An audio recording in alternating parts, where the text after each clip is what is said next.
Halo guys, selamat datang kembali di Republik Rupiah. Kembali lagi di live stream Republik Rupiah setiap hari Sabtu. Kita bakal nemenin kalian dengan info-info terupdate dan menjawab pertanyaan kalian seputar market atau proyek di kripto dan teknologi lainnya seperti AI. So guys, buat kalian yang udah nonton live, bisa langsung share pertanyaan kalian di kolom komentar. Buat yang nonton ulang, langsung aja tonton di bagian mana kalian suka tentang topiknya, karena kita udah isi timestamp setiap menitnya. Jika kalian pengen nonton full ya lebih bagus. Terima kasih guys. Kita share dulu. Kalau ada problem mikrofon atau apa gitu guys, bisa di komen juga.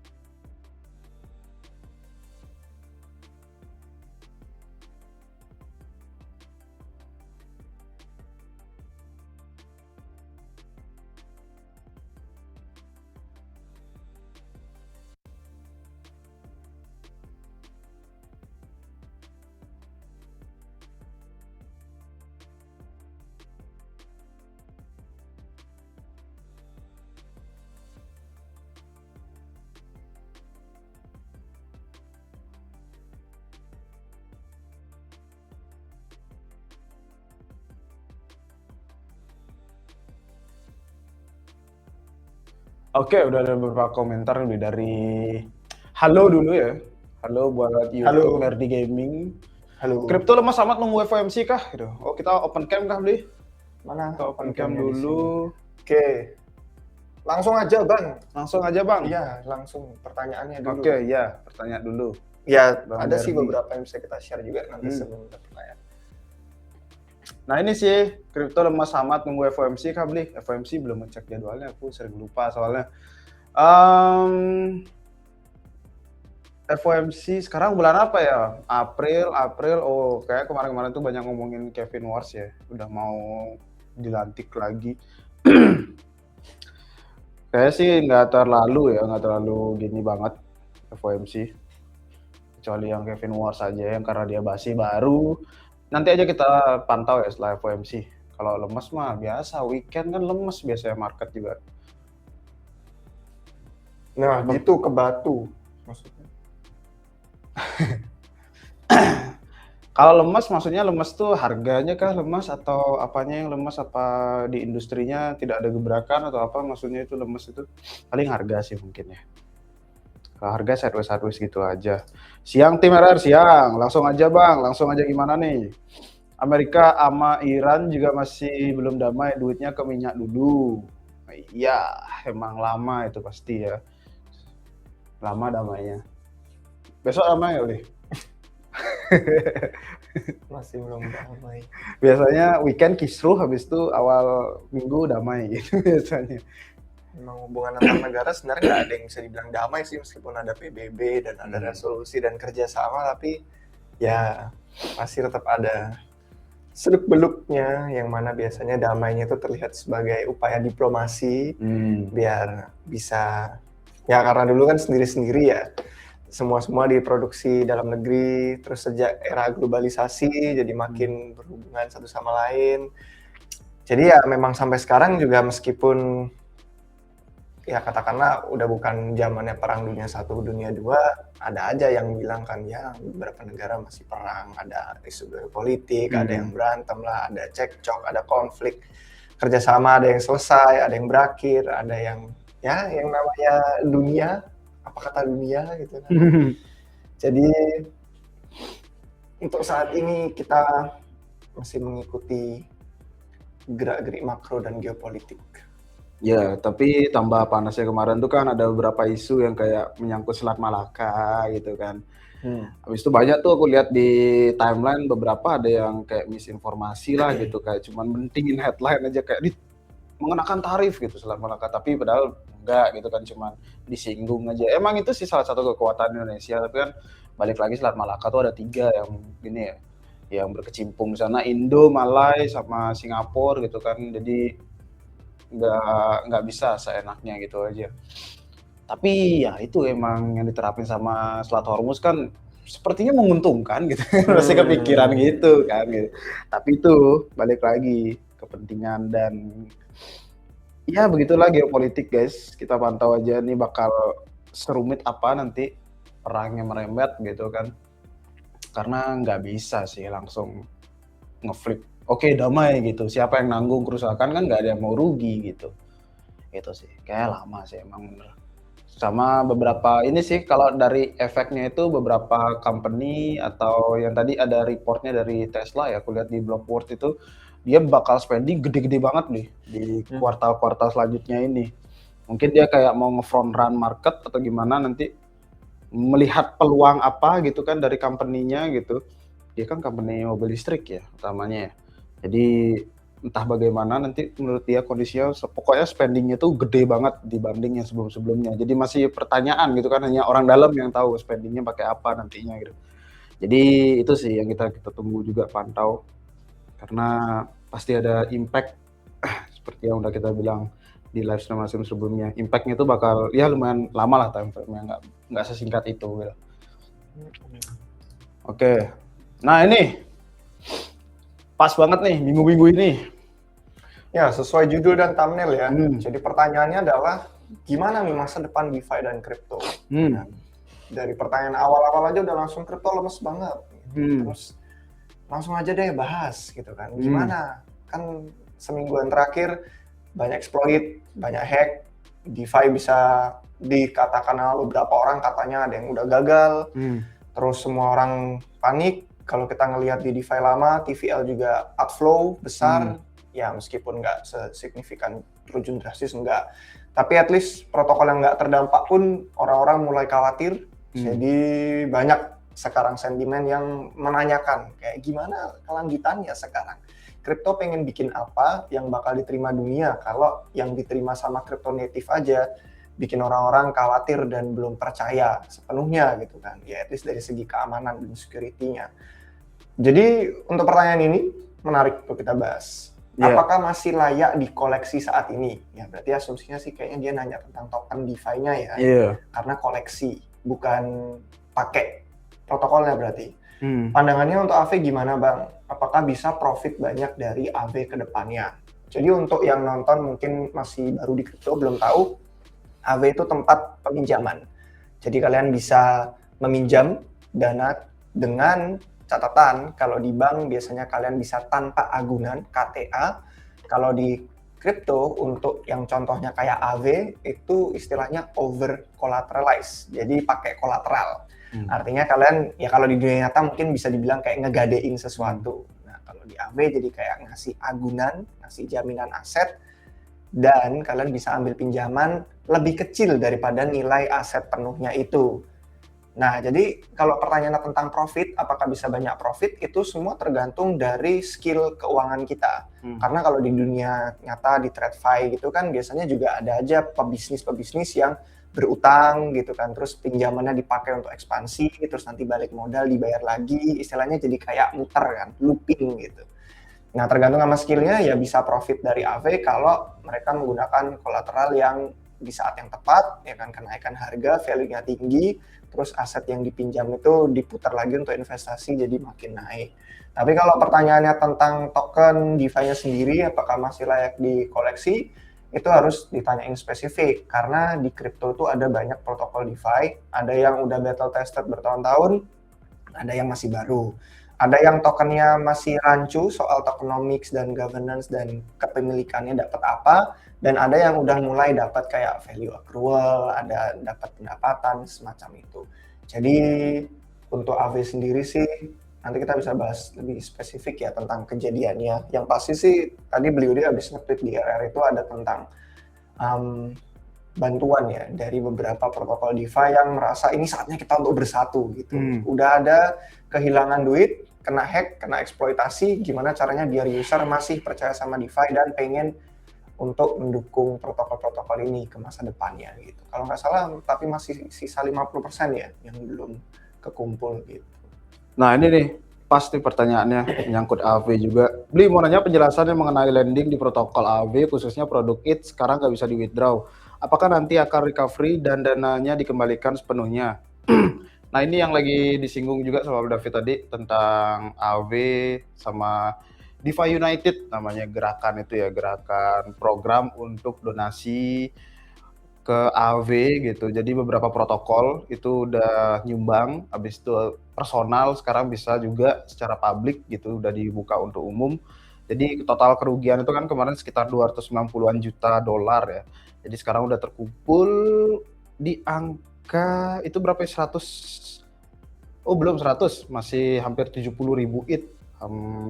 Jadinya 161 juta. Nah ini di open public sekarang siapapun bisa donasi kalau pengen donasi gitu kan.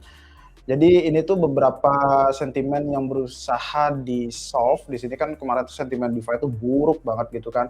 Nah ini untuk mengembalikan kepercayaan di DeFi lagi, habis itu ya untuk dana liquidity gitu kan. Karena kemarin kan RSIT itu istilahnya kayak diminting tanpa ada anggunan gitu kan, tanpa ada back-nya gitu. Istilah itu kayak unback gitu.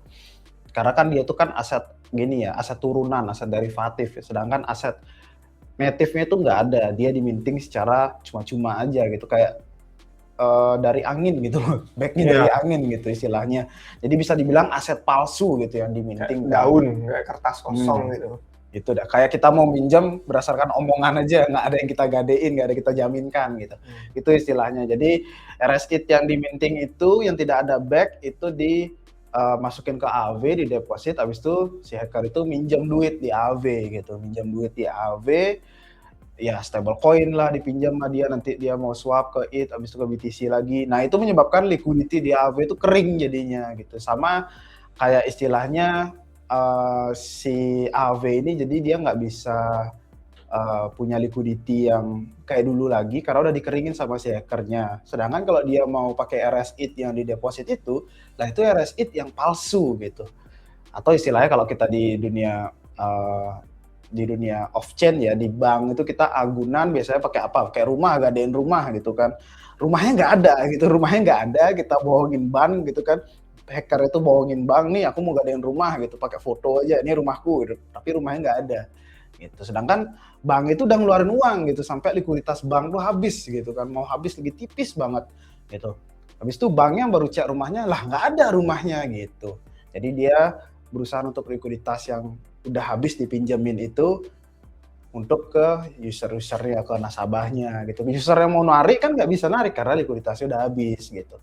Jadi itulah gerakannya ini DeFi United itu untuk bantu likuiditas di AW itu. Makanya kalau kita cek ya, kalau aku kemarin cek sempat beberapa DeFi yang lain, terutama lending borrowing, itu tipis banget semuanya. Maupun bukan di AW aja ya, di protokol EVM yang lain, habis itu di Solana juga, itu aku cek tipis semuanya. Terutama yang stablecoin ya, karena stablecoin yang berdampak di sini. Itu tipis semua poolnya, karena orang-orang ragu untuk naruh duitnya di protokol lending borrowing itu. Kalau lending borrowingnya itu krisis likuiditas, dia nggak bisa narik gitu. Yang udah dia deposit, kecuali dia deposit, dia minjam, pas depositnya ini dia nggak bisa tarik, at least dia ada yang dipinjam tuh ada aset yang keluar kan, at least dapat duitnya masih dikit. Nah kalau cuma deposit doang, nah itu pertanyaannya. Sama kayak kita deposit di bank, habis itu kalau deposit kita tuh kita jaminin jadi pinjaman gitu kan, udah ada yang keluar lagi kan kita. Kalau kita cuma nabung doang gitu, banknya krisis ya risiko banget kan jadinya gitu. Itu sih penjelasan simpelnya ya, yang kita bisa bayangin. Soalnya kan lending borrowing sama kayak sistem bank gitu kan, bisa pinjam, bisa nabung gitu, dapat bunga gitu. Jadi itu yang terjadi sama AW. Kalau pertanyaan tadi nggak bisa withdraw, apakah nanti ada recovery dan dana dikembalikan sepenuhnya? Nah ini pergerakannya gitu. Kalau yang tadi David bilang tentang menguntungkan profit gitu-gitu dari lending borrowing itu udah hal yang biasa. Orang-orang pasti nyari keuntungan di sana tuh dengan cara looping, istilahnya kayak kalian mau posisi long BTC, kalian bisa beli BTC, habis itu kalian anggunin jadiin jaminan, kalian pinjam stable coin, habis itu kalian beli BTC lagi, kalian lendingin lagi BTC-nya, kalian pinjam lagi stable coin, kalian beliin BTC lagi sampai habis itu limitnya. Itu namanya looping gitu. Atau istilahnya ngelong posisi gitu, posisi long gitu, tapi melalui lending apps gitu, bukan dari perpetual apps. Kalau perpetual kan itu untuk jangka pendek ya. Bayangkan aja kalau kalian nge-hold perpetual posisi itu setahun nggak bisa, boncos sama fee-nya gitu kan. Kalau di lending masih bisa gitu.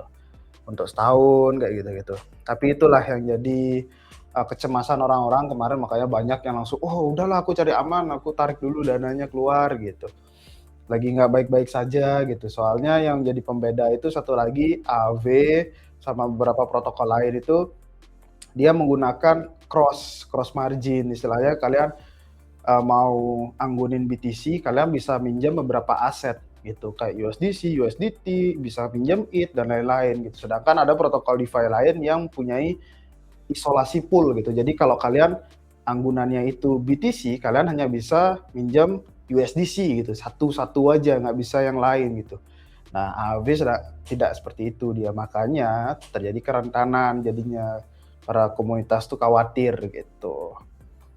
Ini kalau ada anggunan yang jelek gitu dijadiin anggunan, diterima jadi anggunan lah resiko dong yang lain yang bagus-bagus gitu, yang aset udah terpercaya gitu.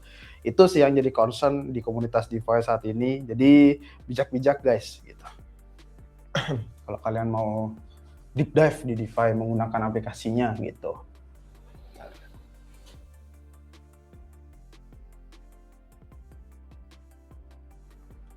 Nah, asumsiku ya kalau tadi nanya tentang token dan profit, apakah masih layak dikoleksi? Kemungkinan ya, saya nebak aja nih ya. Ada yang lebih memilih memegang token DeFi, mungkin lebih pasif gitu kan, entah beli spot atau mungkin dijadiin alat trading gitu kalau pas nanti volatil lagi atau bull run-nya lanjut. Terus merasa kayak bisa ngeliat opportunity. Karena kalau dilihat dari POV itu saya ada setujunya, karena dengan sentimen yang lagi buruk-buruknya kayak sekarang ini, kita sekarang jadi bisa ngelihat mana founder protokol yang bener-bener serius pengen DeFi itu sukses. Karena ada aja yang bikin protokol DeFi cuma untuk sebagai bisnis, make money, tapi terus kalau ada di saat seperti ini, antara mereka nggak mau ikutan kontribusi atau mereka tetap nggak ngambil keputusan yang serius gitu. Karena kemarin ada banyak orang yang ngobrol, apa bedanya sama antara DeFi dan TradFi gitu kan? Kenapa orang lebih nyaman di TradFi belum pada pindah ke on-chain semua di DeFi? Padahal ada janji-janji kayak open permissionless, global 24/7 dan nggak perlu minta izin centralized entity dan nggak ada risiko-risiko sentralisasi. Terus banyak banget yang dijanjikan tapi ternyata secara infrastrukturnya belum siap, dan ternyata bukan karena infrastrukturnya belum siap, ternyata dari segi teknologi dan lain itu udah memungkinkan, tapi lebih ke keputusan founder dan pendiri-pendiri protokol DeFi ini yang ada beberapa orang bilang nggak sedewasa orang-orang di TradFi. Karena di TradFi kan diawasi regulator ya, bener-bener sangat ketat, harus sesuai izin dan dipantau, diawasi. Terus kebanyakan dari mereka mungkin punya gelar, punya jurusan sesuai, dan punya background yang sesuai. Ada pengalaman kerja di TradFi gitu kan, pindah-pindah antar bank atau mungkin layanan keuangan lain. Terus mereka jadi udah ada standarnya gitu loh. Standar keamanan, standar risiko, terus ada janji-janji dan beberapa tim legal yang udah memastikan kalau user, nasabah, semuanya ini bisa dilindungi.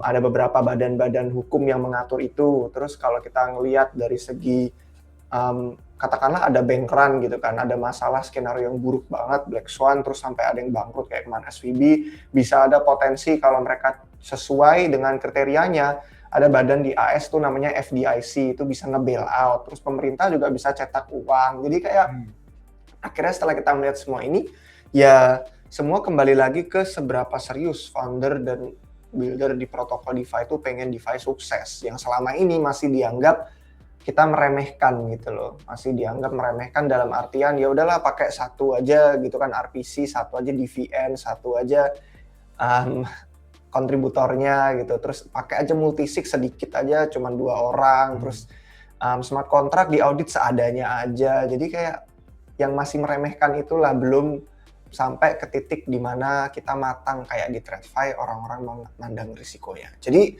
kembali lagi ke segi token, kalau megang spot koleksi DeFi saat ini, jujur ini adalah opportunity yang bagus untuk kalian melihat mana founder yang oke, mana protokol yang kita rasa ini nih masa depan DeFi itu di protokol A, di protokol B, di protokol C. Terus kita lihat tokennya, gimana, apakah mereka punya mekanisme yang bakal menguntungkan kita sebagai holder, atau kita cuman megang tanpa ada alasan karena duitnya semua revenue mengalir ke foundation atau ke DAO gitu kan, bukan ke yang megang token atau ke labs-nya, malah lebih parah lagi gitu. Jadi ya ada sih kemarin yang disebutin kayak beberapa alternatif seperti Morpho gitu kan, terus ada Sky atau Spark, itu beberapa pendirinya dan kontributornya ada yang kolaborasi sama Ethereum Foundation untuk bikin standar risiko DeFi yang open source. Jadi semoga dengan peristiwa-peristiwa kayak gini kita jadi bisa belajar, nggak cuman kayak oke, tahun lalu ada hack, ya udah lupa, udah lewat. Siklus lalu ada banyak hack, udah lupa, udah berlalu.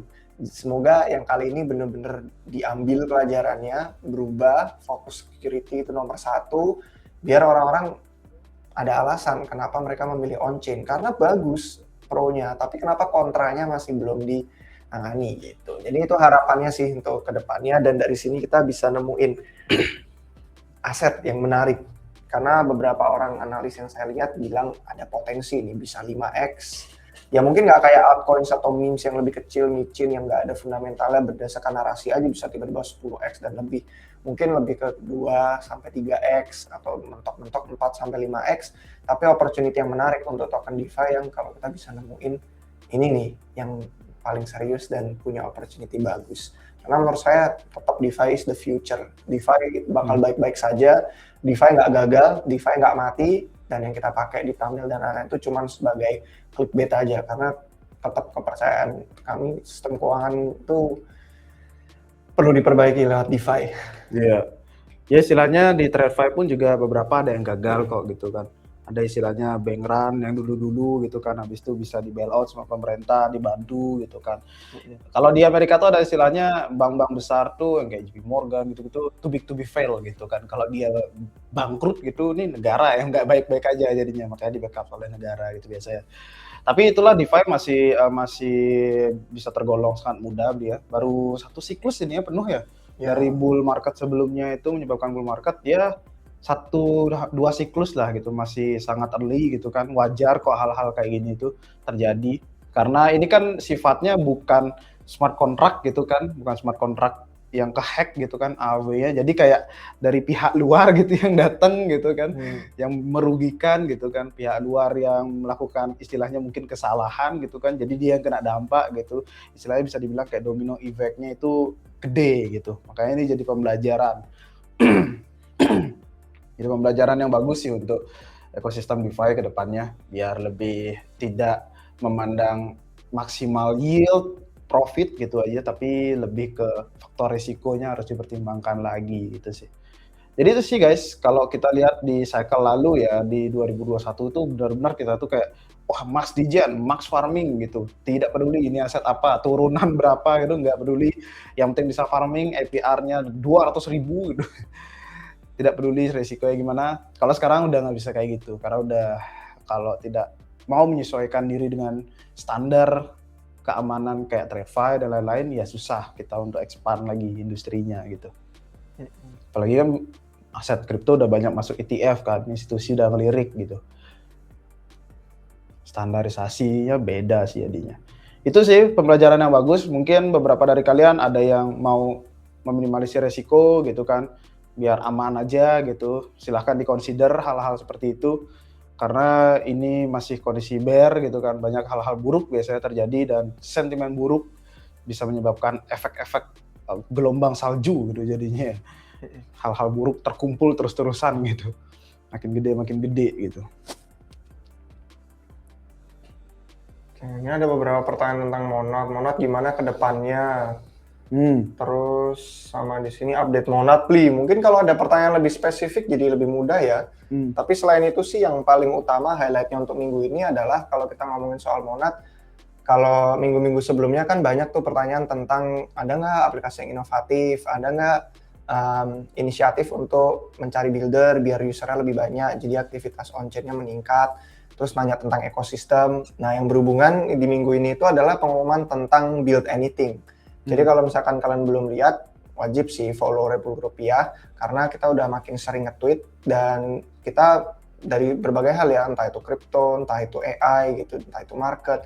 Dan kemarin sempat kita nge-quote tweet dari yang Indonats. Jadi kalau misalkan pengen informasi terkini tentang Monat dalam bahasa Indonesia, itu wajib follow Indonats. Dan kemarin kita nge-quote ini karena dari sekian banyaknya tren di teknologi dalam beberapa tahun terakhir, itu kan salah satu yang paling ramai adalah kemampuan untuk membagikan alat-alat ini ke orang-orang yang lebih awam gitu loh. Dari yang tadinya developer harus benar-benar teknis banget, sampai ada yang namanya vibe coding, sampai ada yang membuat orang-orang jadi penasaran, yang tadinya awalnya nggak teknis, terus kayak kok tertarik ya pengen jadi builder, tapi nggak tahu caranya dari mana, terus mulai dari mana, dan ini Build Anything jadi jawabannya. Karena kalau misalkan kita lihat ekosistem yang sukses dari siklus-siklus lalu sampai sekarang, itu selalu ekosistem yang nge-push inisiatif-inisiatif ekosistem biar builder itu senang bikin apapun, dan nanti kalau aplikasi dan bisnisnya itu sukses, akhirnya user jadi betah di blockchain itu. Nah, ini salah satu caranya. Jadi bukan cuma developer yang teknis, tapi orang-orang awam kayak kita-kita yang nggak teknis pun bisa belajar jadi builder, karena di Build Anything tuh kalian bisa belajar, bisa build sesuatu, nge-shipping, dan langsung di-deploy di blockchain-nya. Ya, kalian bakal mulai dari testnet dulu, terus nanti kalau udah ready bakal nerima feedback mungkin, atau dapat hubungan dari network sama community sama developer lainnya, terus baru lebih percaya diri bisa deploy di mainnet, jadi beneran real, pakai real money, dan mungkin kalau beneran printing money ya itu jadi uang beneran gitu. Jadi kalian bisa paham blockchain itu apa, desentralisasi itu apa, pokoknya yang bener-bener awam banget jadi tahu Monat potensinya gimana, dan semua diajarin karena ya beberapa hack eksploitasi yang tadi kita bahas itu. Jadi harus paham tuh tentang keamanan, tentang dompet kripto, tentang autentikasi. Jadi ada banyak banget semua yang diajarin mulai dari pemula sampai kalian tuh jadi ahli. Ini sekarang lagi ada 2 yang udah available, tapi rencananya ada 4, jadi ada yang coming soon yang lebih advance lagi nanti, tentang solidity, tentang cross chain, tentang MEV, tentang audit, yang kayak gitu-gitu. Jadi bener-bener ya, kalau misalkan dulu ngerasa kayak nyari-nyari di Google itu antara tutorialnya beraneka ragam, terus ngelihat kurikulum atau kursus itu beda-beda, macam-macam, terus bayar sini, bayar sana, ini tersedia secara gratis di Build Anything. Jadi langsung aja kalian cek kalau misalkan tertarik dengan update terbaru Monat. Di beranda saya udah mulai banyak muncul, ada yang bikin game, ada yang bikin protokol apa ya kemarin, pokoknya buat ngelacak task dan tugas-tugas di komputer biar dapat termotivasi. Terus ada juga yang bikin peremajaan UI UX untuk website-website kayak LST, terus ada beraneka ragam lah pokoknya yang vibe coding, dari yang tadinya nggak bisa bikin apa-apa jadi bisa bikin sesuatu, bisa deploy di blockchain langsung ya kan. Ini ada beberapa contohnya yang udah mulai di repost sih, di retweet sama Build Anything-nya sendiri. Nah ini ada beberapa game gitu, ada beberapa website gitu. Jadi ini sih update terbesar yang menurut saya highlight menarik, karena membuka opportunity dari yang tadinya ya ekosistem L1 harus narik builders, narik devs, sekarang bisa narik user yang mungkin mereka merasa ini ada masalah nih, kita butuh solusinya, tapi kok belum ada dev yang bikin, ya bikin sendiri gitu, karena dikasih tahu caranya, diajarin. Dan ini yang udah berkali-kali kita bahas selama berapa tahun terakhir ya, tiap kali bear market itu selain opportunity untuk riset dan nemuin aset peluang bagus, tapi juga opportunity untuk belajar hal baru, dan hal baru yang di crypto ya apalagi kalau bukan cara tahu gimana shipping atau deploy aplikasi. At least meskipun nggak bakal dipakai orang lain, kalau membantu pribadi kalian sendiri kan, entah kalian mau bikin manajemen portofolio, atau mau bikin AI agent, mau bikin bot, segala macamnya itu dikasih tahu di sini. Jadi kerennya itu sih. Makanya namanya Build Anything. Mau bangun apa aja bisa. True. Vibe code soalnya udah makin bagus guys, makin bagus dari beberapa tahun sebelumnya. Dan kalian kan banyak orang yang nggak bisa teknis tapi punya banyak ide, Bi. Iya, itu dia. Kayak idenya tuh liar, imajinasinya bagus gitu, liar gitu kan. Waduh, kok pengen buat tapi nggak bisa, nggak tahu cara ngoding. Nah ini caranya. Pakai AI agent. Kita cuman istilahnya itu kita cuman transform ide kita tuh, saya pengen buat aplikasi untuk menentukan makan siang yang sehat gitu, pemakanan sehat sehari-hari gitu. Jadi tinggal ketik langsung dikerjain sama AI agent-nya untuk codingnya gitu. Jadi UI UX semuanya udah langsung ditampilin. Kalian cuman pengen ubah warnanya pakai dark theme sama warna ungu gitu misalkan. untuk font dan lain-lain gitu langsung dibuatin kayak gitu. Jadi itu sih enaknya. Coba-coba aja guys. Saya udah pernah nyoba sih waktu itu buat game di Remix ya waktu itu ngerilis. Jadi asik ternyata, asik sampai subuh itu waktu itu karena keseruan gitu. Sampai subuh nggak inget waktu jadinya. Sekarang sih lagi ngulik-ngulik lagi nyoba. Coba-coba aja guys, seru kok. Kalau kalian tertarik untuk shipping. Ya, soalnya kan kalau kalian ingat dulu-dulu ya waktu zamannya banyak banget konten tentang menjadi entrepreneur ya kan, menjadi pebisnis gitu kan, pasti banyak yang bilang yang susah itu bukan cari modalnya tapi cari idenya gitu kan. Karena modal ya bisa ngambil pinjaman bank, bisa minta bantuan teman, keluarga atau apapun itulah. Adalah caranya untuk mencari modal itu karena itu udah satu hal yang jelas hanya uang. Tapi kalau ide itu kan kayak harus tahu target pasarnya, harus tahu solusinya, masalahnya apa, solusinya apa. Terus biasanya itu yang bikin aplikasi jadi kebanyakan mirip-mirip aja gitu loh. Kayak di Amerika ada Uber, di sini ada Grab, ada Gojek, kayak ya udah satu hal yang sama. Tapi ide itu yang akhirnya jadi mahal. Karena kalau dulu dibilang yang susah ide, modalnya gampang. Nah mungkin belakangan ini di dunia digital sebelum AI, sebelum vibe coding, orang-orang bilang yang susah itu bukan ininya, apa modalnya, sekarang yang susah kemampuan teknisnya. Kayak gimana cari developer yang bisa bangun ini gitu kan. Nah ternyata sekarang ya kembali lagi yang susah idenya lagi, karena ternyata kemampuan teknis udah di istilahnya demokratisasi gitu kan. Alatnya udah bisa diakses semua orang. Nah sekarang tinggal idenya apa. Karena kalau ada ide bisa jadi sesuatu nih. Makanya orang-orang biasanya kan ngerasa ya, oh di kripto cuma bisa trading, cuma bisa invest. Terus kalau udah dapat cuannya balik lagi ke dunia nyata bikin bisnis gitu kan. Bisa juga loh bisnis di kripto gitu. Bisa juga bikin sesuatu yang live-nya di blockchain, bisa bikin yang otomatis, bisa bikin yang 24 jam, global, permissionless. Asalkan kalian melihat, belajar dari founder-founder yang udah pada sukses gitu kan. Lihat aja aplikasi-aplikasi yang sudah melampaui Meta, melampaui Nvidia dan kawan-kawannya itu dari segi akuisisi user dan pendapatan, itu paling cepat aplikasi-aplikasi kripto. Jadi yang kayak modelannya Hyperliquid, Pumfund gitu kan. Ya nggak peduli apapun niche dan segmennya, tapi jadi lebih cepat karena ada banyak alat-alat yang dulu-dulu orang nggak punya aksesnya, sekarang kita punya aksesnya, dan kalau kita lewatkan kesempatan ini cuman oke deh aku pengen trading aja, pengen jadi full time trader gitu kan, sedangkan ada opportunity lainnya, ini lo bisa bikin bisnis, nah itu menarik untuk dieksplor gitu. Pumfund itu kreatif loh gitu, padahal udah ada gitu konsepnya itu sebelumnya gitu kan. Launchpad udah dari dulu. Launchpad tuh udah lama banget guys, ada ICO, IDO gitu kan. IDO itu dari DEX gitu kan, pakai Launchpad gitu. Nah dia dikemasnya bagus gitu dan pada saat yang tepat gitu kan, makanya banyak cloningannya sekarang dan dia revenue-nya paling besar juga sekarang, bersaing banget sama Hyperliquid, dan Hyperliquid juga udah ada dari dulu gitu kan, konsepnya perpetual DEX gitu. Itu dia guys, sampai ngalahin OnlyFans ya dia, per karyawan per kepalanya itu untuk menghasilkan berapa revenue di perusahaan gitu, itu ngalahin loh guys. OnlyFans kan gede itu kan penghasilannya. Tapi orangnya juga banyak soalnya. Orangnya banyak. Sedangkan gitu. kalau Hyperliquid cuma 4 atau berapa kemarin waktu diwawancara itu di Singapura. Dikit banget orangnya gitu. Itu sih yang membuat beda ya industri kita sekarang ya. Karena banyak otomasi gitu kan. Bisa dibuat otomatis, apalagi ada AI gitu kan. Apalagi kalau buat MVP produk pakai AI agent gitu kan, udah nggak perlu hire orang gitu kan. Istilah kita hire developer full time gitu, berapa misalkan sekian juta gitu. Lah nih subscribe aja $20 gitu misalkan untuk belajar coding gitu atau buat MVP gitu. Gitu. Itu sih efisiennya sekarang ya. Jadi sangat mind blowing.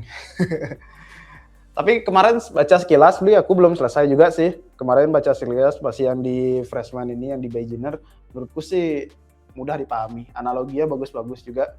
Analogi apa sih AI agent, apa bedanya sama GPT gitu kan, chat GPT gitu, kalian benar-benar basic diajarin, dan kebetulan gratis, ada guidance yang bagus, kenapa tidak gitu dimanfaatkan. Itu sih buat yang belum ngerti apa sih AI, semuanya ngomongin AI, emangnya bisa ngapain, bukannya AI kayak chat GPT aja nanya dijawab gitu, enggak gitu. Buat yang ketinggalan gitu misalkan, yang nggak ngikutin narasinya, bisa coba-coba aja, baca aja at least gitu biar tahu.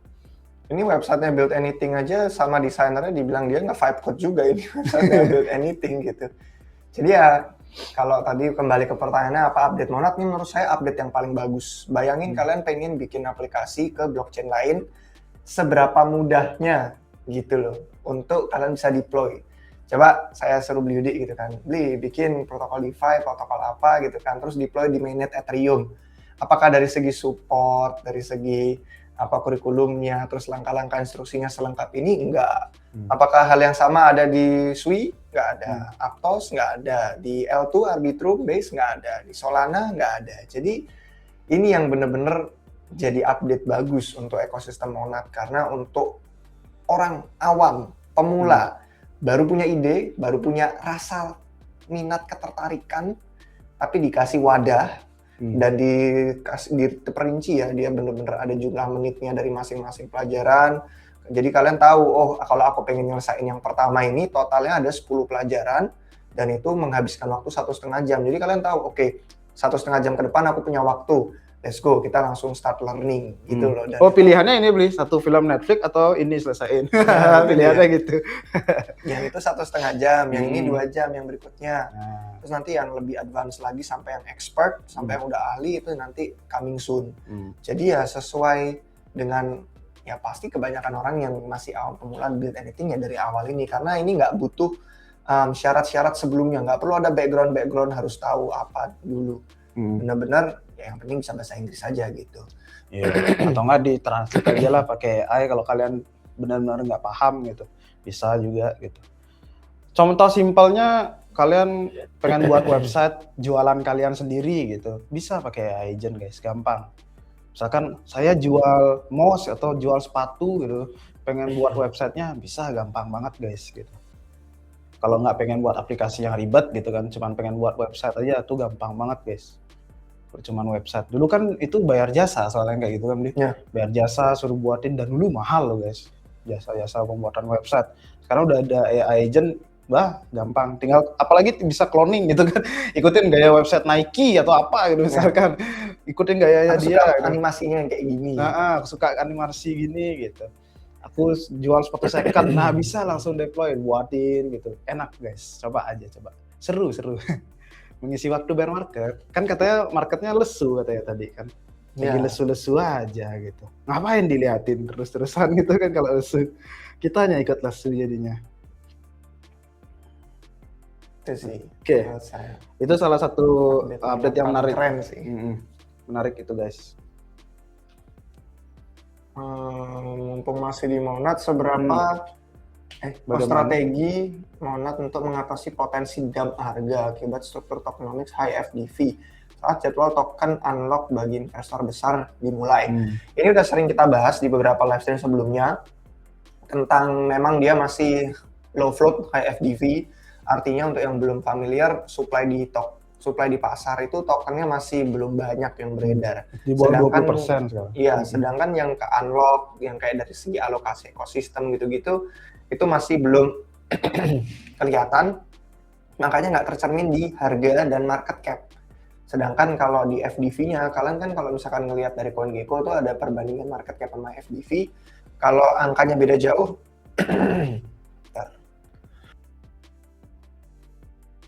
kalau angkanya beda jauh, itu udah pasti low float high FDV. Jadi untuk mengatasinya ya kita kembali lagi ke jawaban dari live stream sebelumnya, ekosistem dan kebutuhan on-chain. Karena token itu nggak bakal ada yang beli kalau nggak ada demand-nya. Kenapa orang pengen token ini? Misalkan mereka punya bisnis, mereka punya keperluan, mereka pengen pakai aplikasi, dan itulah yang jadi standar kesuksesannya sebuah ekosistem layer 1 blockchain. Jadi nggak bisa itu yang namanya Monad sukses kalau nggak ada aplikasi-aplikasi kayak DEX, NFT, perpetual, terus consumer apps, terus privacy, dan kawan-kawannya itu semua hal yang diperlukan. Jadi update tadi itu menyangkut tentang ini. Usianya udah 5 bulan nih, udah setengah jalan menuju unlock. Ya kan? Karena unlocknya 1 tahun sejak mainnet. Katakanlah udah setengah jalan, udah beberapa orang mulai komen di beberapa tweet foundernya Monad. Kan kemarin ada yang si James tuh salah satunya, dia ngasih foto bayi. Udah usianya 5 bulan. Tapi ya masih 5 bulan gitu loh, masih kecil, belum dewasa. Terus komentar di bawahnya, ayo bro gitu kan, unlock-nya udah di depan mata, apa yang bakal kamu siapin untuk ekosistem dan demand on-chain-nya. Jadi itu yang perlu kita perhatikan ke depannya. Terus dia lanjut juga nih pertanyaannya, seberapa efektif teknologi parallel execution monad saat menghadapi lonjakan transaksi yang mengakses state yang sama, dan apakah ini akan membatasi skalabilitasnya. Jadi justru kalau misalkan kita melihat di testnet kemarin itu sempat ada eksperimen untuk mencoba kemampuan yang lebih dari 10.000 transaksi per detik. Dan ini transaksi yang kalau misalkan kalian udah ngikutin RR beberapa tahun terakhir sejak awal kita bahas monad, itu kita kasih tahu kalau transaksi per detiknya itu bukan cuma transaksi transfer token biasa. Jadi termasuk transaksi yang ada di historinya Ethereum. Dan historinya Ethereum itu kan banyak banget ya. Dia ada looping, ada DeFi, ada farming, ada NFT, dan sempat ada banyak yang melonjak tinggi sampai biaya gas-nya itu jutaan rupiah. Itu saya ingat waktu itu bayar gas aja. Dan itu semua dimasukin ke monad. Jadi bukan transaksi simple, tapi transaksi kompleks. Dan ternyata 10.000 transaksi per detik itu angka konservatif yang mereka ambil. Karena mereka nggak pengen naruh angka target yang ternyata itu kayak udah di batas atasnya gitu loh. Artinya kalau misalkan ternyata nggak kesampaian kan mereka, nah gimana? Janji doang nih, omong kosong gitu. Jadi ternyata jauh di atas itu. Dan yang kemarin ada eksperimen di testnet, itu sampai 12.000 sampai 14.000 transaksi per detik berhasil dilakukan. Transaksi kompleks, bukan cuma transfer biasa aja. Dan makanya mereka ngambil, ya udah kita ambil buletin ke bawah karena angka konservatif lebih masuk akal. Jadi bisa istilahnya deliver lah, nggak cuma janji-janji omong kosong ternyata batas atas doang gitu. Jadi mari kita lihat ke depannya di mainnet, kalau ternyata nanti ada banyak banget demand yang sampai menyentuh skalabilitas itu, menurut saya sih dari semua klaim yang dikasih sama tim dan cara mereka bikin blockchain-nya sih, itu bakal mampu 10.000 transaksi per detik dengan biaya yang tetap affordable, tetap terjangkau, dan mereka nggak berhenti sampai di situ aja. Kategori Labs itu terus-terusan berusaha untuk nge-shipping update lebih lanjut biar desentralisasinya bisa kayak Ethereum, jadi bisa ribuan validator. Kalau sekarang kan cuma 200, bisa ribuan validator kayak Ethereum, ribuan, Solana ribuan.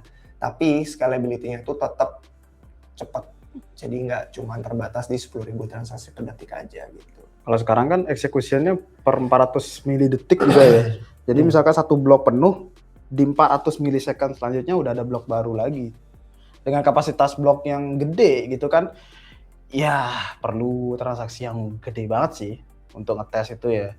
Kita akan lihat sih nanti ya. Soalnya kan sekarang lagi bear, belum banjir transaksi. Biasanya kalau dulu di Ethereum itu gas war pas ketika minting NFT itu gila banget. Deposit agent layer dulu aja udah setelah update masih gede banget. Kita belum lihat sih nanti gimana dia ngatasinnya itu. Soalnya emang beda sih dari segi infrastrukturnya, ada BFT-nya, sekarang ada paralelnya gitu kan. Jadi kita lihat nanti apakah bisa handle. Nah di sini sih ngeliat nih, Bli. Kasih Bli. Lihat untuk ini.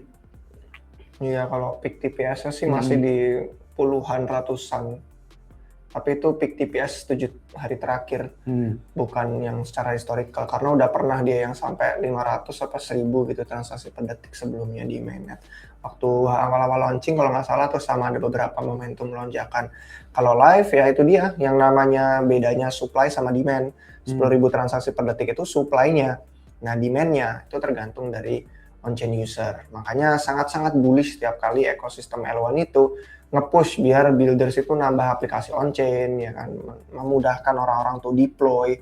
Dan kalau kalian lihat di Monad tuh sekarang udah banyak banget integrasi mudahnya karena banyak kolaborasi partner yang kadang kayak ada AI itu ngasih kredit untuk developer ini, terus ada kayak Privy itu digratisin kalau deploy-nya di Monad. Kayak biasanya biaya-biaya kayak gitu tuh harus bayar subscription, bayar API, bayar kredit, dan itu semua yang jadi modal gede di awal untuk untuk seorang developer mulai bikin apps. Nah kalau di Monad banyak banget subsidi sponsornya dan inisiatif untuk memudahkan builders. Jadi harapan saya sih bakal makin banyak aplikasi karena sekarang yang terlacak di app Monad XYZ itu secara resmi tercatat baru 133. Cuman saya memang tahu itu karena mereka mau memastikan yang tercatat di website resmi, yang mereka antara udah tahu, udah kenal timnya, atau udah di at least nggak protokol baru yang anonim, yang nggak ada asal-usul jelas dimasukin gitu loh.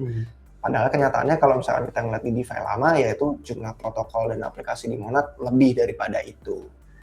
Jadi ya, itu sih untuk update Monad, untuk apa yang perlu dipantau dan ekspektasi kami ke depannya.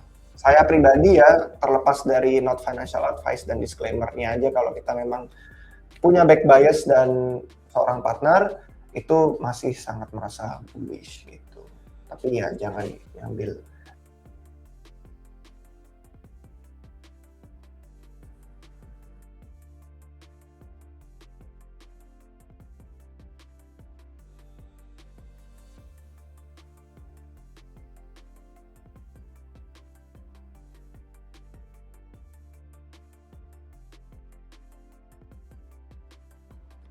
Halo guys, semoga balik ya. Tadi ada pop up soalnya reconnecting.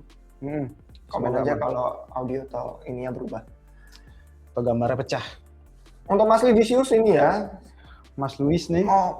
Mohon berikutnya dimundurin dulu ya timestamp-nya, atau at least nontonnya lebih tepat waktu. Ya, ini jam berapa ini? Jam berapa ini? Baru aja kita selesai bahas build anything, dia nanya lagi. Ya itu ya. Pokoknya tadi kita udah ngomongin banyak tentang Monad dan tentang build anything. Iya. Ada beberapa komen yang tadi terlewat waktu kita ngomongin tentang Slot Malaka, dan ini Anubis bilang katanya yang paling diuntungkan banyak itu cuma Singapura. Gak tahu sih. Belum deep dive itu. Tapi kalau kapalnya parkir sih ya di Singapura. Sebenarnya kalau Selat Hormuz juga kan sebenarnya jalur perdagangannya tuh di teritorinya Oman, bukan teritorinya Iran yang di utara. Dia lebih ke pesisir selatan. Pesisir utaranya Oman, bukan pesisir selatannya Iran gitu. Besok live lagi nggak? Kita live-nya itu setiap seminggu sekali, kecuali kita mau ada program baru gitu kan, terus seminggu berapa kali, tapi ya untuk saat ini tiap hari Sabtu aja. Jadi untuk yang baru kesini, jangan lupa subscribe biar nggak ketinggalan notifikasinya kalau kita lagi nge-live. Pokoknya di antara jam 12 WITA atau 12.30 WITA. Pokoknya jam makan siang lah. Tengah hari. Analisikan koin Merl. Apa tuh Merl? Merl emang ada tokennya? Enggak. Apa bisa naik lagi 5.000? Mohon maaf ya, karena kita nggak tahu tuh koin apa. Nggak tahu. BTC aja ditanya bisa naik lagi kemana juga. BTC ke kanan. Besok ke kanan BTC. Ini ngomongin tadi kayaknya komentar tentang DeFi. Sekarang kita udah nggak jualan desentralisasi ya, Bang. Arbitrum kemarin dibully karena membekukan 30.000 ETH. Jadi kalau misalkan kita mau kembali ke beberapa video dan bahasan di YouTube RR ya, itu kita sempat banyak ya video-video playlist tentang layer 1, layer 2, tentang modular, monolitik gitu. Jadi mungkin untuk yang sudah ngikutin RR beberapa tahun terakhir masih ingat. Tapi untuk yang lupa, ya pada intinya setiap blockchain itu kan aslinya awalnya cuma ada satu aja. Ada Bitcoin, ada Ethereum, ada Solana gitu. Nah terus karena khususnya yang Ethereum ini ya, mereka butuh solusi biar orang bisa tetap pakai blockchain-nya dengan murah dan cepat. Itu akhirnya ada beberapa yang namanya roll up atau layer 2. Itu roadmap yang dulu dipush kencang banget sampai dibilang modular itu masa depan, dan alasan kami juga bahas modular dan kita juga bilang masa depan ya karena ada banyak gambaran-gambaran di sana yang dulu belum ada yang menawarkan solusi L1-nya gitu. Jadi pada akhirnya kita pun serta-merta udah bilang ya, kalau di layer 2 di modular pun itu tetap dia nggak sedesentral kayak L1-nya sendiri di Ethereum mainnet gitu. Jadi memang kalau pertanyaannya tentang Arbitrum, dari dulu itu memang tidak menjual desentralisasi. Yang dijual adalah scalability-nya. Jadi gimana caranya orang tetap pakai aplikasi EVM gitu kan, yang sudah familiar, jadi nggak perlu ganti aplikasi lain, tapi mereka tetap ya harusnya sih dapat keamanan kayak Ethereum. Cuman masalahnya kalau keamanan kayak Ethereum, asetnya itu harus pakai bridging yang makan waktu 7 hari. Dan orang-orang merasa nggak puas, akhirnya mereka pengen lebih instan keluar masuk Ethereum Arbitrum, jadi mengandalkan bridging third party. Dan third party yang bikin instan, bikin cepat itu jadi nambah risiko lagi. Jadi akhirnya dari yang tadinya cuma satu blockchain bisa pakai Aave, Curve, Morpho, apalagi pokoknya banyak protokol saling looping, pinjam sana sini. Jadi akhirnya ada L2. Terus L2-nya sendiri biar aman harus pakai bridging 7 hari, nggak mau kelamaan. Akhirnya ada lagi third party, bridging-nya. Ya kan ada Layer Zero, ada Wormhole, ada apalagi Mayan, ada banyak banget bridging di luar sana. Terus akhirnya mereka ngerasa, wah kurang lagi nih, asetnya pengennya lebih liquid lagi, butuh yang restaking lagi. Jadi kompleksitasnya itulah yang akhirnya membuat desentralisasi itu seolah-olah udah nggak ada lagi. Padahal kalau kalian tetap pakai aplikasi DeFi di layer 1 mainnet Ethereum, itu sangat desentral dan keamanannya sangat-sangat tinggi dan nggak ada yang kena hack di situ. Jadi kalau misalkan kita ngelihat yang versi kemarin ceritanya RSI, itu versi wrappingnya, itu bukan ETH asli. Terus kalau kita ngelihat yang bridgingnya layer 0 gitu kan kena hack, itu bukan bridging officialnya Ethereum. Itulah kenapa risiko-risikonya jadi makin kompleks. Dan ya kalau dari segi AB-nya sendiri sih permasalahannya sih karena mereka kurang aja yang memfilter aset-aset yang harusnya RSI itu bukan aset ETH asli, jangan diterima tanpa batas gitu. Kembali lagi ke bahasan yang tadi. Jadi desentralisasi memang bukan nilai jualnya Arbitrum. Nilai jualnya desentralisasi itu yang digemakan sama Ethereum, yang mana sampai sekarang tetap L1 yang paling desentral di samping Bitcoin. Betul. Ingat nggak kalian waktu itu sempat mati listrik juga guys di Arbitrum? Kayak kita pas kita live lihat itu kehabisan gas katanya, iya kan? Terus perlu di top up dulu. Mati guys, butuh token listrik top up. Lalu kehabisan gas quenchernya dia. Ya itulah salah satu contohnya guys, risiko-risiko waktu itu di L2. Kalau kalian masih ingat pembahasan kita udah lumayan lama sih, 2 tahun lalu kan. Banget itu sampai jadi narasi juga, narasi 2022, 2023, 2024 gitu. Jadi ya benar cuma narasi tahun itu aja. Jadi waktu itu kalau kalian masih ingat pembahasan itu dan ngelihat faktor yang sekarang ini udah nggak kaget gitu kan, nggak kaget jadinya. Oh ya emang begitu, gitu sih jadi ya guys. Karena kalian udah tahu, udah ngikutin update roll up waktu itu. Di minggu lalu juga di live stream kita juga ngasih tahu kok kalau update-nya sekarang kita melihat tren kripto tuh ya makin kesininya blockchain kembali lagi ke L1 karena simple, keamanan maksimal gitu kan, full, pokoknya fokusnya di situ. Makanya saya bullish dengan roadmap-nya Ethereum yang sekarang pengen scale layer 1-nya juga. Meskipun nggak bakal sedrastis kayak Monad karena ya EVM-nya Ethereum bener-bener beda, jadul, sedangkan versi Monadnya itu dibikin dari awal. Dan dia nggak bakal sedrastis kayak Solana juga karena udah beda mesin virtual gitu. Tapi at least 3 layer 1 ini jadi ngerasa kayak ya udah trennya kembali ke layer. Oh, kelupaan satu lagi Hyperliquid. Jadi ya udah trennya balik lagi ke layer 1 gitu karena nggak pengen lagi kompleks-kompleks banyak bridging, restaking, layer 2, layer 1, lapisan data, lapisan apalagi pokoknya banyak banget yang sampai jadi di sininya aman, tapi cabang-cabangnya ini rentan, ini rentan, ini rentan, ini rentan gitu loh. Akhirnya ya we're moving back to L1.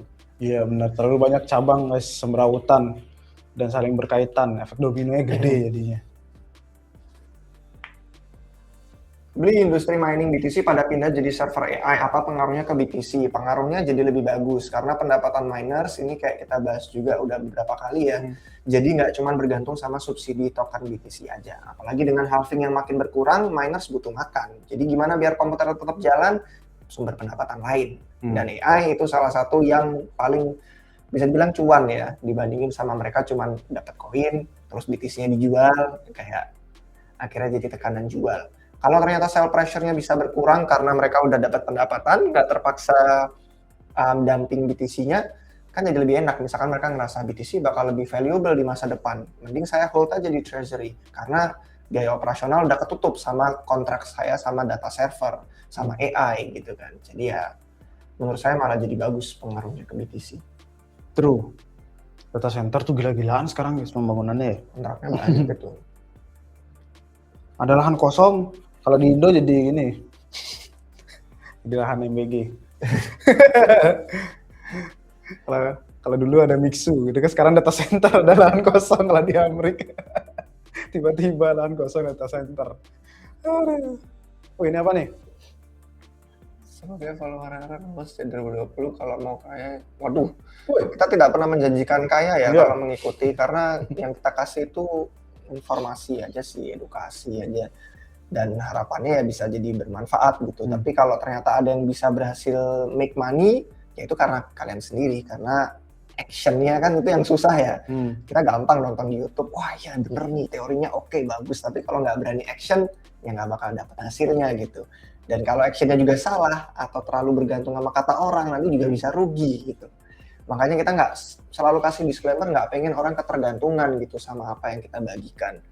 Cuman dia bilang di sini katanya pokoknya jaga RR untuk tetap berkualitas, itu harapan kami juga untuk terus ada integritasnya ya, jadi tetap sesuai sama fakta, sesuai by data, dan kita nggak ngomongin tentang hype dan opini yang terlalu mulu-mulu atau spekulasi berlebihan gitu. Kita di sini juga jarang banget yang namanya bahas tentang memes gitu kan, kecuali memang ada fenomena yang worth it untuk dibahas. Tetap fullnya balik lagi ke fundamental sih. Dan kalau dia nanya tentang Monad, berapa projectnya ada di situ, kalau yang dimaksud aplikasi tadi kita udah sebut 130-an yang di website. Kalau di DeFi lama, coba kita lihat di blockchain Monad, itu yang tercatat di sini harusnya lebih banyak. Karena di website official itu dia nggak semuanya dimasukin. Selisihnya ada sekitar 10. Jadi kalau di website 133, di DeFi lama ada 143. Kalau di DeFi lama, consumer app nggak masuk dia misalnya. Nah, tapi ini protokol DeFi aja. Iya. Jadi selisih 10 dengan overlap yang di app Monad itu ada juga NFT, ada juga infrastruktur lain gitu. Jadi kemungkinan besar di angka 150-an. Dan belum yang kalau kita ngelihat di Explorer blockchain biasanya ada aja yang deploy kontrak, mungkin nggak punya website kan, tapi udah jadi apps gitu. Jadi itu sih di kisaran 150. Untuk maksimum usernya per second yang sudah berjalan berapa? Nah kalau itu kita harus melihat di DUN, Monad Mainnet. Mari kita lihat tiap detik ya. Biasanya sih tiap hari ya kalau ngelihat, jadi kayak daily user gitu. Kalau user per detiknya nggak tahu nih. Kalau per hari kita ngelihat Max user maksudnya beli. Max maksimal. Kalau Nggak ada maksimumnya selama tiap detik itu satu, katakanlah nih ya ada 10.000 user dan setiap detik mereka transaksi sekali, yaitu kapasitas 10.000 transaksi per detiknya gitu aja sih. Jadi sedangkan kan kita nggak tiap detik, kadang kita lakuin satu transaksi aja makan waktu 10 detik karena pencet tombolnya beberapa kali gitu. Jadi kalau bukan karena ada lonjakan misalkan, wah ini Justin Bieber ngeloncorin sesuatu di Monad gitu kan, terus semua orang berbondong-bondong berburu apa tiket, barang koleksi atau apa gitu, atau Taylor Swift gitu, di detik yang sama gitu. ya di detik yang sama mencet, ya nggak bakal ada sih itu 10.000 orang satu detik yang sama ngelakuin itu, kecuali kontrak biasanya kontrak bot biasanya otomatis gitu, soalnya kalau bot ya gitu. Jadi aktif address-nya sudah menurun drastis dari ketika launching karena ya make sense. Ini kan semua farming, spekulasi, dan benar-benar bukan believer-nya ya. Terus harga BTC juga dumping, sedangkan maunya justru malah relatif kuat harganya, tapi mulai pick back up lagi dia dengan bear market-nya. Jadi sekarang udah mulai naik lagi ke kisaran 15.000, terakhir kalau misalnya kita lihat kemarin $16.000. 16.000 orang. Bukan orang sih, alamat sih. Kadang satu orang bisa beberapa alamat soalnya. Jadi itu kurang lebih tentang usernya dia. Untuk yang baru itu alamatnya ada 2.000 kemarin. Untuk beberapa hari terakhir ada 7.000, 10.000 per harinya ya alamat baru gitu. Ini rata-ratanya statistik, kalau 7 hari 102.000, kalau dalam sebulan itu 300.000-an alamat. Itu. Kalau yang dimaksud ya, kalau salah paham ya mohon diklarifikasi. Cek Onchain sekarang kondisinya gimana? Baik-baik saja sih, kita masih jadikan patokan karena salah satu analis on-chain terbaik di Bitcoin, di komunitas Bitcoin, dan kebanyakan dari analisis on-chain yang kita lakukan itu juga referensinya dari sana karena dashboardnya bagus, analisisnya bagus, dan sangat-sangat membantu sih untuk yang awalnya kita berapa tahun lalu kan kita nggak bikin konten on-chain, terus baru aja 3 tahunan terakhir kalau nggak salah kan RR udah 5 tahun. Nah, 3 tahunan baru kita bikin playlist khusus itu. Kayak dulu pakai Glassnode dia. Ya, sebelumnya pakai Glassnode. Itu banyak batasannya dulu. Hmm. Karena dia berbayar, nggak gratis dashboardnya. Terus ada tier-tiernya lagi. Jadi ada beberapa data yang dia sembunyiin hanya untuk subscriber yang enterprise gitu, kayak perusahaan. Dan di Check on Chain lebih terbuka. Masih oke jadi. Enak. Iya. Kita suka yang bisa diakses gratis. Itu kan biasanya orang-orang. Dan sebagai salah satu subscriber ternyata Check on Chain juga kemarin dikasih tahu kalau mereka bakal ada dashboard baru yang versinya lebih simple, lebih minimalis, jadi memudahkan orang kalau pengen, mungkin bisa dibandingin kayak Glassnode kali ya. Glassnode kan lebih polish gitu ya, lebih mantap, lebih rapi. Kalau Check on Chain itu kan bener-bener dia cuman HTML doang gitu loh, cuman website aja, belum dirapiin. Jadi kedepannya harusnya makin oke. Kita bakal lebih sering lagi on-chain semakin volumenya pick up nanti ya untuk momentum harga BTC. Monad kan nggak ada yang banyak bisa dibahas. Kemarin kalau ketinggalan live-nya juga kemarin kita juga nggak banyak ngomong karena memang banyaknya rumor aja sih sama spekulasi. Cuman tentang dikasih ke komunitas sekitar berapa orang kemarin, 1.500-an ya? 1250. 1.250 dan itu wave yang ketiga, terus tiernya sama semua sih kalau kita lihat ya, tulisannya real ones untuk yang play long term game gitu. Udah sih gitu aja, nggak ada informasi lebih lanjut tentang Monad Cards yang wave terbaru. Daripada nanti kalian dikasih Hopium, mau emangnya? Mau, kalau Hopium mau ya saya. Hopium sih enak, cuman yang nggak enak adalah kalau Hopiumnya nggak terjadi. Iya. Udahlah guys, jangan memancing-mancing Hopium guys. Untuk Mega It, TGE ada airdrop nggak? Wah, ini kita juga nggak tahu. Jadi sama kayak kita bukan tim inti yang dapat info ordalnya Monad, kita juga nggak dapat tentang Mega It. Kalau udah pernah ngerjain testnetnya, main NFT, Bridge Swap, dan lain-lain, harapannya sih itu menjadi pelajaran yang kepake untuk di mainnet. Jadi kayak kemarin yang saya lakuin waktu di testnet Monad itu ya bukan berharap dapat airdrop, tapi berharap saya jadi familiar sama aplikasi-aplikasinya. Jadi kalau pakai real money, udah tahu mau pencet kemana, ekspor kemana, terus jadi paham risikonya, kayak gitu aja sih. Ngumpulin NFT-nya juga, kan ada yang airdrop juga. Nah kalau NFT baru dia ada yang dapat dia. WL, ada yang dapat akses berikutnya. Tapi kalau DeFi jarang sih yang kayak gitu lanjut dari testnet ke mainnet. Itu kalau Mega It kayaknya dulu sempat deh klarifikasi, testnet nggak ada. Coba deh kalian cari di Twitternya Mega It, klik testnet atau apa gitu. Jadi biar mastiin aja. Soalnya seingatku dulu ada tweetnya itu bilang testnet user nggak ada drop atau apa. Coba dicari guys, kalian bisa lihat sendiri ya. Kalau Mega itu kan sering banget dibandinginnya sama Monad ya. Dan kalau tim mereka belajar dari Monad, kemungkinan besar ya sama nggak bakal melakukan airdrop dari testnet. Karena mereka ngelihat banyak sekarang, pokoknya kalau kalian cek aja di beranda Twitter ya, analis, quant, dan segala macamnya tuh udah pada ngasih tahu data-data historis kalau ternyata dengan pengalamannya Monad tuh bisa membuktikan nggak memberi airdrop itu nggak bakal menghancurkan projectnya gitu loh, ke testnet farmer gitu. Karena ternyata ya yang penting itu ekosistem growth-nya aja gimana, dan effortnya untuk bikin demand on-chain. Jadi ya kalau ngeliat dari price action-nya Mon gitu kan, itu seolah-olah orang kayak, lah ini kemarin nggak ngasih airdrop ke testnet farmer, kok bisa kayak gini gitu. Karena sebelum-sebelumnya orang masih takut dan dipaksa sama Sibyl, sama testnet farmer untuk harus ngasih sesuatu ke kita. Tanpa ini kalian nggak bisa sukses. Nah ternyata Monad bisa, dan Mega It sering dibandingin sama Monad. Jadi mungkin timnya pun ngelihat ya kan dari playbook yang kurang lebih relatif sama, tapi ya itu lagi kembali kita bukan timnya, jadi kita nggak tahu kalau tiba-tiba ternyata mereka ngasih, mungkin biar beda, biar dikesannya wah oke, aku lebih suka Mega It daripada Monad, mereka ngasih daripada ini gitu.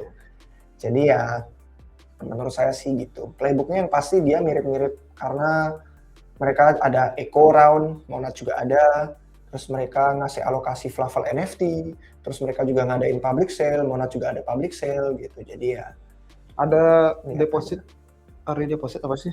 Pre-deposit juga kalau nggak salah ya? Oh yang itu aku nggak tahu deh. Pre-depositnya. Aku tahunya terakhir cuma BRC nama Plasma aja sih. Itu ya balik lagi sih testnet guys. Kayaknya udah beda ya metanya. Jadi ya sudah beda sih jauh ya. Apalagi sekarang udah ada AI gampang buat bot, jadi rentan sekali ya protokol itu di farm jadinya.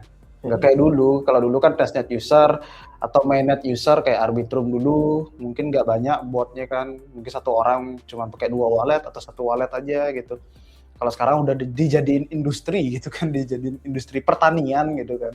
Jadi udah ada bot, satu PC bisa jalanin berapa wallet gitu kan. Jadi itu sih yang para analis tuh kayak ya berpikirlah berkali gitu untuk proyek gitu. Soalnya para airdropper itu juga nggak berusaha menambah value ke ekosistemnya gitu loh. Kalau misalkan kalian ngelihat secara historis gitu kan, dan isinya airdrop tuh kalau dapat langsung dijual doang kan, jadi tim kayak lah buat apa gitu kan. Nah sedangkan kalau misalkan mereka bisa nunjukin nih, contoh kayak DeFi Summer dulu ya, waktu airdrop itu bukan di farming, di sibilin. Orang-orang nggak tahu, tiba-tiba dapat Uniswap gitu kan. Terus akhirnya SushiSwap juga, terus ada apa lagi ya dulu, pokoknya sampai lupa sekarang si Synthetix gitu kan. Nah Yearn Finance juga itu community 100%. Jadi kalau ngelihat ternyata yang dikasih duitnya itu bakal muter lagi di ekosistem, ya tim pasti bakal suka dan bakal ngelakuin itu lagi. Dan kalau ternyata yang dikasih cuma langsung ngejual doang, ya nggak siap. Coba aja kalau airdropper dari kemarin bukan cuma masalah sibil terus langsung dijual, tapi nyoba sibil terus mereka muterin lagi di ekosistem, pasti mereka makin melanjutkan metanya. Oke bagus, kasih aja nih airdrop ke farmer sibil karena bakal muter lagi di ekosistem kita. Nah ternyata langsung digit keluar jual gitu kan, terus ngevat kalau udah nggak megang, terus kayak ya akhirnya kalian sendiri gitu kan, airdropper sendiri yang merugikan prospek kalian untuk mendapatkan opportunity gitu loh, karena nggak menunjukkan value yang bagus untuk dikasih ke community dan ekosistemnya.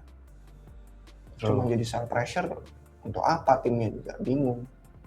Ya mungkin kalau kalian building aplikasi atau proyek, mungkin kalian akan mempertimbangkan itu sih. Jadi emang beda POV guys biasanya. Lanjut lagi. Ini apa nih konteksnya? Kita udah lebih dari 1 jam BTW, jadi kita mungkin sudah akan wrap up soon. Tiba-tiba MBG guys. Nah ini aku yang nggak tahu konteksnya apa, tiba-tiba stop MBG sebagai penghamburan duit negara. Oh tadi kayaknya maksudnya nggak, sebelum ada tahan sebelum itu aku udah lihat tadi nih. Oh udah. Iya. Sebelum itu aku lihat, makanya loh kok pas aku lihat di bawah ada ya. Tapi ya no comment, orang kita nggak dapet ya MBG ya. Jadi nggak bisa nge-review. Terlalu banyak gini noise itu. Ada yang jelek, ada yang baik. Susah juga mau komen juga, soalnya banyak beda media, beda ngomongnya kan.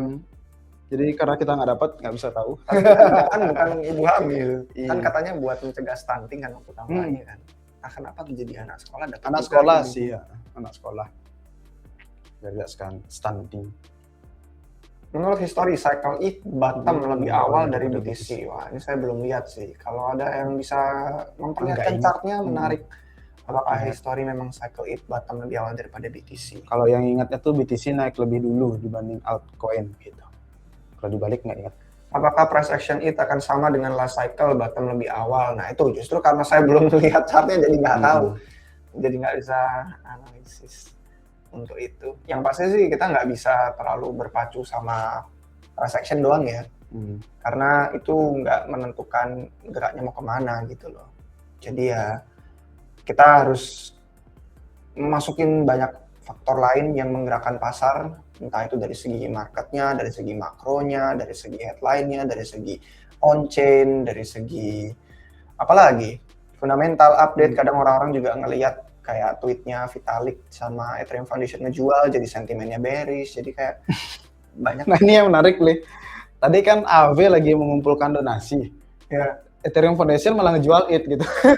Baru ngumpulin it-nya di dumping gitu. Jadi itu kocak aja sih guys, banyak orang yang melintir gitu. Meanwhile gitu Ethereum Foundation. Ya itu sih, nggak tahu sih untuk ini ya. It duluan apa gimana? Menurut berdua antara Monad Megain untuk investasi jangka panjang, pilih yang mana? Mohon analisanya. Tadi bisa agak mundur dikit ya, tadi udah sempat bandingin singkat tentang Mega sama Monad. Tapi intinya ya kalau trennya kembali lagi ke L1 ya Monad sih, tapi kalau Mega ETH masih berkutat di L2 terus mereka nggak sedesentral itu, ya kita lihat lagi nanti aja faktor-faktor risikonya seperti apa. Kalau misalkan terjadi hal-hal yang tidak diinginkan gitu. Nah, bukan berarti Monad sempurna dan perfect dan paling aman dan paling secure, enggak. Dia belum beta tested juga. Semuanya sama-sama masih muda Baru 5 kejualannya. bulan, ini baru mau lahir. Iya. Udah 2 bulan ya, 2 bulan. 2-3 bulan. Mega Jadi belum bisa juga ditentukan dari segi jangka panjangnya kayak apa. Cuman kalau kalian ngelihat di video-video kita yang udah dibikin, pasti tahu sih pandangan kami perbandingannya. Karena video Mega S udah ada, video Monad juga udah ada, malah ada playlistnya khusus juga tentang Monad gitu. Ledger yang touchscreen udah coba, bukan punya saya, punya teman, tapi kurang pengen beli karena beberapa kasus ya Ledger aja sih beberapa tahun terakhir itu ya. Jadi meskipun awalnya kita selalu pakainya Ledger dan memang udah dari sejak zaman yang kayak USB itu, terus sekarang udah ada yang touchscreen itu lebih ngerasa kayak khawatir aja sih dengan rumor-rumor yang beredar dan beberapa orang yang udah mulai pindah juga dari Ledger ke hardware lain kayak Trezor. Ada juga Grid Plus, terus ada apa lagi ya? Ada YubiKey, ada kalau di Bitcoin itu namanya Code Card. Jadi beberapa alternatif ada. Kalau Bitcoin sih ya itu, tapi kalau yang altcoins tergantung sama integrasi supportnya aja sih, karena kadang altcoins baru belum tentu udah bisa disupport. True. Kalau Ledger dia closed source dia udah. Yang lain baru open source. Itu sih seingatku. Jadi orang-orang nggak bisa ngeliatin gimana dalamannya. Sama kayak wallet juga kan. Ada tuh berapa yang close, ada yang open source. Jadi ya balik lagi ke masing-masing kalian. Pilihan hardware-nya. Kraken project gimana seperti Nado dan Tidro? Oke, ini sebenarnya saya sangat-sangat susah memahami pertanyaannya ya. Bang, Kraken project gimana seperti Nado dan Tidro? Karena saya nggak tahu Kraken tuh yang dimaksud apa. Kalau exchange tahu, kalau Kraken project belum pernah dengar. Iya. Apalagi Nado dan Tidro. Iya. Kira nama orang gitu. Kayak nama orang. Oh lah kayaknya lagi. Dono. Dono, Kasino, Indro semuanya gitu kan. Jadi Nado, karena Tidro. pertanyaannya belum bisa dipahami, belum Iya. bisa menjawab. Untuk koin Tradur juga kurang lebih sama kayak yang tadi ada disebut di atas, tadi apa namanya? Tadi sempat ada nyebut yang kita nggak Oh, kenal. Mar. Orangnya sama nih yang Iya. nanya, Merl sama Tradur. Ini berarti Bang siapa nih, Barna Sumantri ini sangat-sangat melihat yang eksotis ya. Iya, betul. Aset-aset yang saya pun belum pernah dengar dan nggak tahu. Jadi ya mohon maaf. Apa tuh nggak denger ya? Kalau prospek kami tidak punya jawabannya.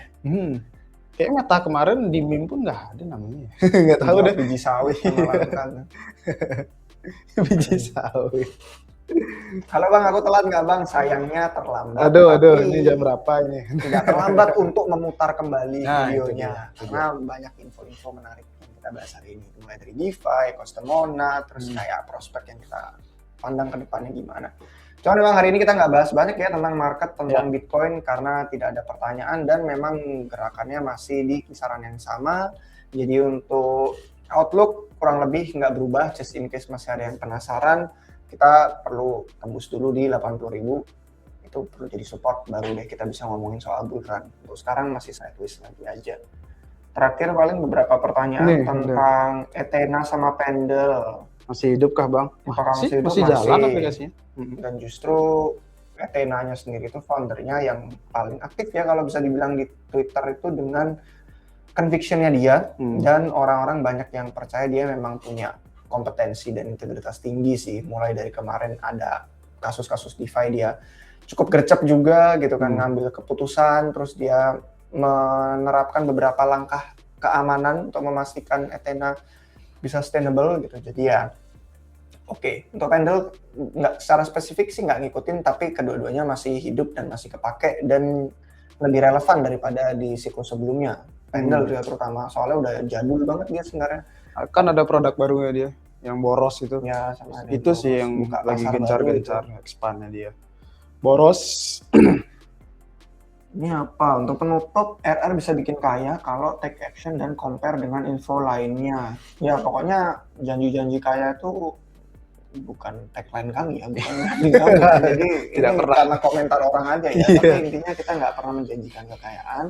Dan kalau pengen dibandingkan dengan informasi lainnya itu tentu sangat-sangat bijak karena yang kami bagikan di sini sesuai dengan apa yang kami kumpulkan gitu. Dari berbagai sumber, ada aja sumber-sumber yang mungkin tidak kita lihat, tidak kita baca, mungkin kelewatan atau beberapa opini-opini lain yang pasti ada perbedaannya gitu. Ya. Jadi itu cara yang bagus. Compare dengan informasi lainnya, kita bahas dari fokus di fundamental. Itu benar, kita nggak pernah janji manis, tapi cuman gimana caranya biar bisa build conviction gitu loh. Karena jarang banget ada orang yang bermain di kripto bukan cuman soal main-main, tapi kayak ya percaya kalau ini bisa jadi sistem masa depan dan ada harapan untuk potensi jangka panjangnya. Intinya kalau misalkan kalian kemarin kelewatan, sebelum kita tutup, mohon baca tweet kami yang tentang interview sama Kobi.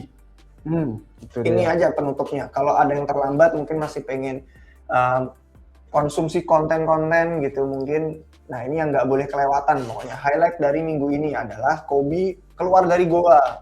Dari yang sebelumnya dia males ngelanjutin up only, dia akhirnya pengen diwawancara. Nggak pengen sih, dipaksa pasti sama Tesla untuk muncul. Dan insight-nya itu sangat-sangat bagus pada intinya yang ada di judul ini. Kalau merasa bearish, ngapain masih di kripto? Karena dia bilang di sini kripto tuh udah jauh lebih sukses meskipun harganya lemas. Dan dia ngomong kalau kalian tuh tiap hari marah-marah, tiap hari bearish, tiap lihat hal kripto itu kayak ngapain udah nostalgia dulu bagus, siklus ini jelek. Ya udah mending cari hobi lain katanya Kobi. Trading kartu Pokemon, kartu olahraga, kartu Mancing, One Piece, mancing, atau mulai belajar bikin AI agent atau yang kayak tadi build anything di Monad. Dan kalau kalian marah setiap hari nggak menikmati proses di kripto, mending keluar dari kripto. Itu katanya Kobi ya. Ngapain masih di kripto kalau nggak percaya kripto akan penting ke depannya. Mending pakai waktunya untuk hal lain. Karena di kripto tuh siklusnya panjang kan, 4 tahun, 5 tahun. Pokoknya kalau kalian menghabiskan waktu sia-sia, ya untuk apa gitu. Makanya kalau kalian percaya kripto penting di masa depan, kayak kami sangat percaya kripto itu penting di masa depan, alokasikan. Simple, alokasikan aja karena kripto tuh maraton, bukan lari cepat. Jadi nggak bakal terjadi secepat yang dibayangkan. Kayak kita aja nggak kerasa ternyata RR udah dari 2021 gitu kan, 2020 akhir ada sih video. Dan ya tiba-tiba udah 5 tahun aja di kripto dan baru mulai kerasa kripto ada kemajuannya gitu di pasar. Dulu-dulu masih candaan orang gitu, sekarang mulai serius. Jadi sangat disayangkan aja kata Kobi. Kalau kalian habis waktu 4-5 tahun cuma merasa bearish, marah-marah, terus kecewa, terus merasa kripto lemes terus dan nggak benar-benar percaya gitu, ya ikuti perkataan apa pikiranmu sendiri, bukan kata-kata orang di internet. Dan cara hidup yang paling indah kata Kobi ini penutupnya dia, tetap optimis, penuh harapan, dan terus terhubung dengan sesama manusia. Terus terhubung. Connected gitu. Dia ngomong gitu-gitu orang dia aja introvert di rumah terus main terhubung. Iya katanya dia nggak pernah jarang keluar kayak gitu. Nggak sesuai. Ya intinya gitulah guys. Kita di sini optimis tapi tetap masuk akal by data dan semoga bermanfaat untuk live stream hari ini. Ada lagi Beli? Itu aja sih biar tidak kepanjangan guys. Sampai jumpa lagi di live stream selanjutnya setiap akhir tahun lagi akhir minggu menemani makan siang kalian. Jangan lupa like dan komen sebanyak-banyaknya, mention teman kalian kalau merasa video ini bermanfaat. Sampai jumpa guys, cheers.